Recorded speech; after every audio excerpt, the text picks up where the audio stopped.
2 years ago, I was diagnosed with invasive ductal carcinoma, breast cancer, hormone positive. And when I read the words, "You have breast cancer, it is breast cancer," I immediately went into a bit of a survival mode. But looking back on it now, 2 years later, there are things I did to cope with my diagnosis that really helped me, and they helped me to conserve my strength and my resilience to get me through those treatments on this breast cancer journey. And I'm sharing these with you today, how I coped with my diagnosis, to help you with your breast cancer experience as well. Because at the end of the day, it's an experience like everything else in life. Hi, my name is Lauren O'Connell, and I am 43 years old. I am a breast cancer survivor. I've been in a forced chemical menopause for 1.5 years now. I went through a total of 5 surgeries, 2 lumpectomies, 2 getting the portacath in and out, and I recently had a total laparoscopic hysterectomy, 16 rounds of chemo, 25 rounds of radiation, and 5 years of hormone therapy.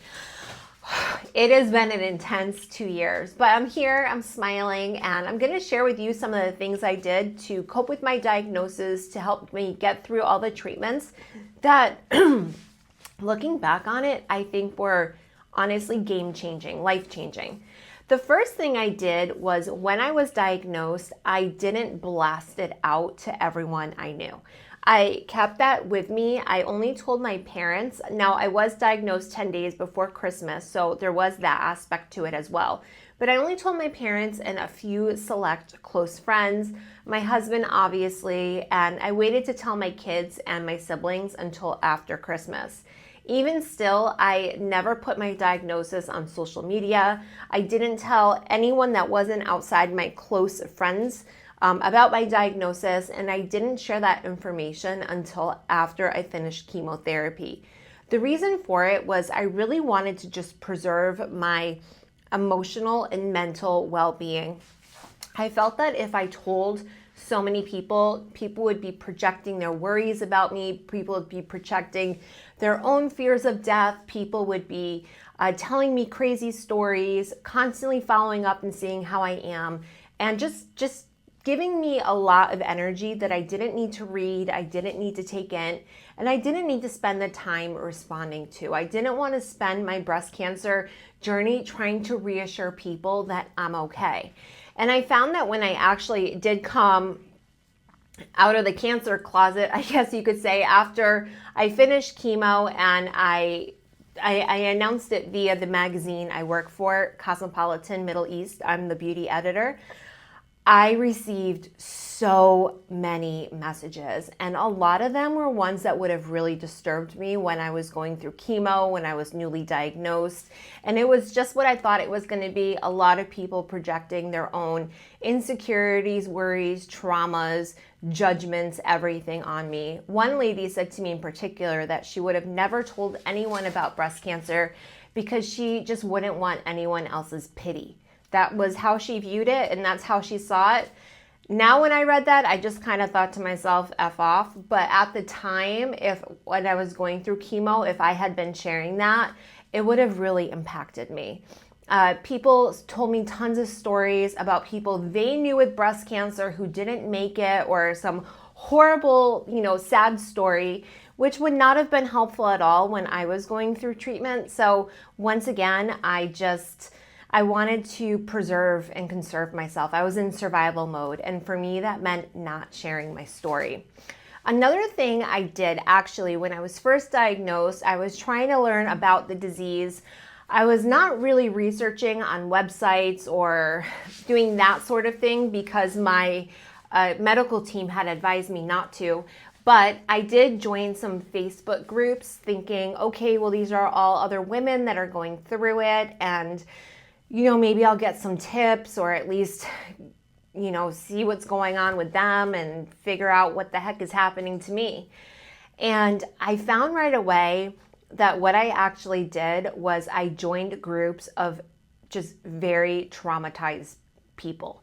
And getting a breast cancer diagnosis is incredibly traumatizing.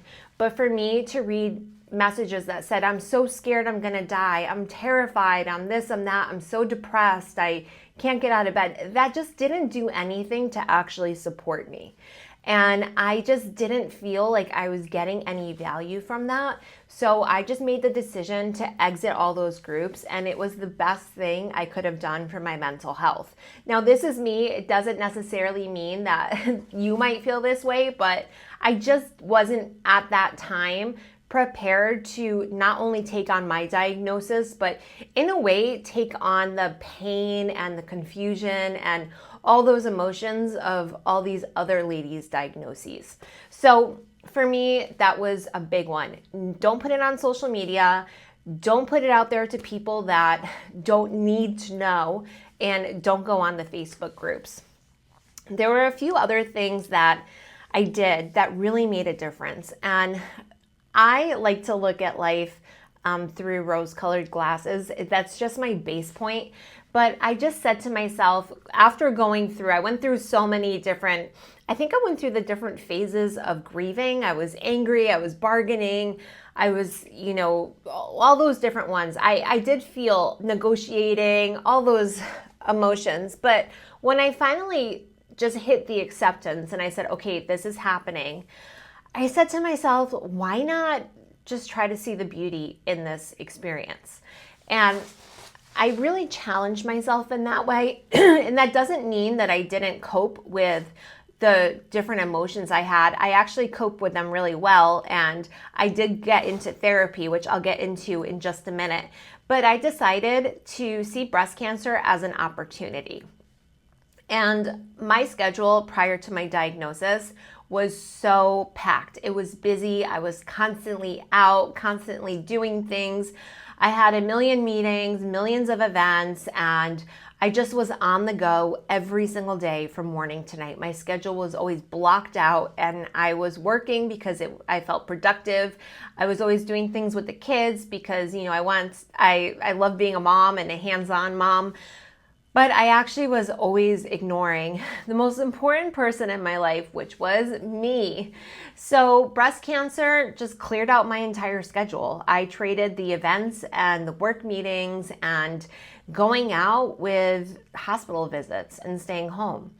And of course, I felt really resistant to that at first, but eventually I surrendered to it. And I said, wow, this is the first time in I don't even know how long where I've had all this time to myself. So I started to get to know myself again, and I just felt like I'd been given this blank slate, and it was mine for the taking. So I started to do a lot of self-introspection. I thought to myself, who are the people in my life that really I'm giving more time to than they deserve? Are there relationships that I've outgrown? Are there mindsets I've outgrown? Are there beliefs I've outgrown? Are there places I've outgrown? And what do I want to nurture more? And I just started writing all this stuff out. And it was just incredibly therapeutic and cathartic. And I just realized, how much energy I had been wasting on stuff that was really just noise.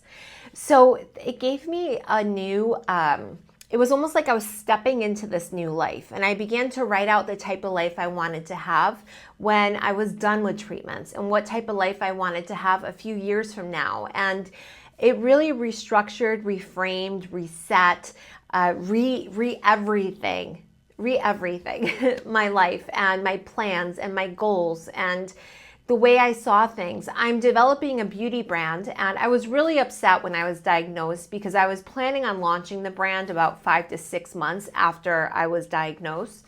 And so I put all of that on hold.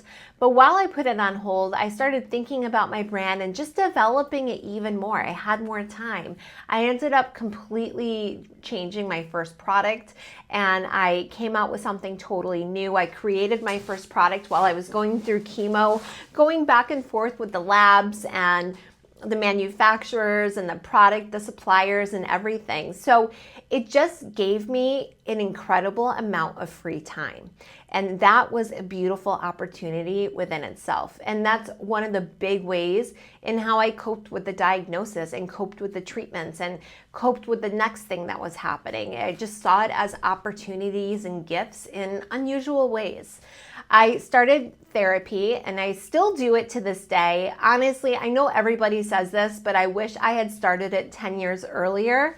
And I just found it as it's just this wonderful tool of self-discovery and really figuring out my boundaries, figuring out what I stand for, what I don't, things that I'm doing that just don't quite align with me, and just so much. So the therapy, when I was done with the treatments, my therapist said to me, well, you're done now. Do you want to cease our weekly meetings? And I said to her, absolutely not. I'm doing this for the rest of my life.